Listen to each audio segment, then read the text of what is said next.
presented by Monadic Music.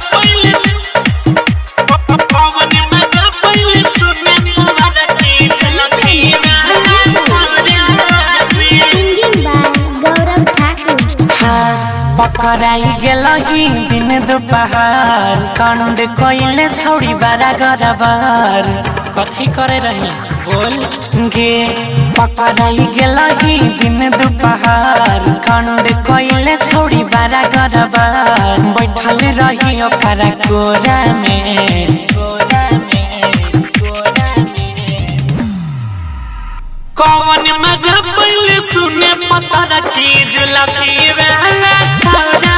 में कौन मजा पहले सुने सवा रखी जुलफी वाला छौरा में साई रिकॉर्डिंग स्टूडियो दिल्ली। कौन मजा पहले सुने सवा रखी जुलफी वाला छौरा में जुलफी वाला छौरा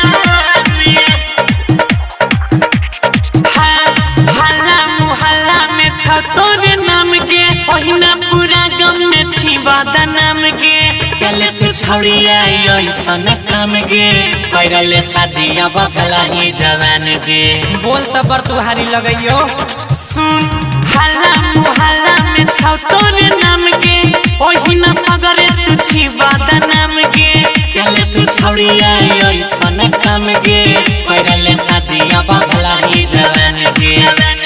हाँ मोइनिले ने सही सही कहे छियो बात नहीं छोड़ला कहूता कुछ तोरा में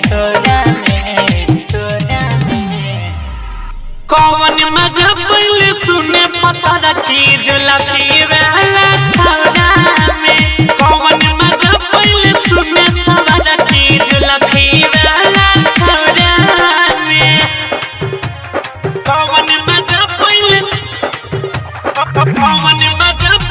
सुने सवा रखी जुलफी वाला छौरा में जुलफी वाला छौरा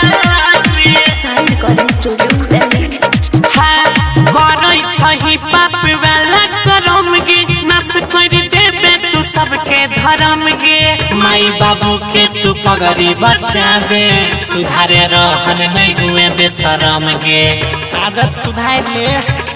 हे कोई करई छही पाप वाला करम गे नस कर देबे तू सबके धर्म गे माई बाबू के तू पगड़ी बचाइए सुधारे रहन नहीं हुए बेशरम गे हाँ तोरा पसंद खाली गौरव छगे गम छगे हनी सन्नी के हथौरा में कैसा मजा मिला बोला पता रख जुलफी वाला छौरा में कौन मजा पहले सुने सवा रखी सरावन नाम के छौरा में बता दो सुना। Recording by Honey Star Delhi.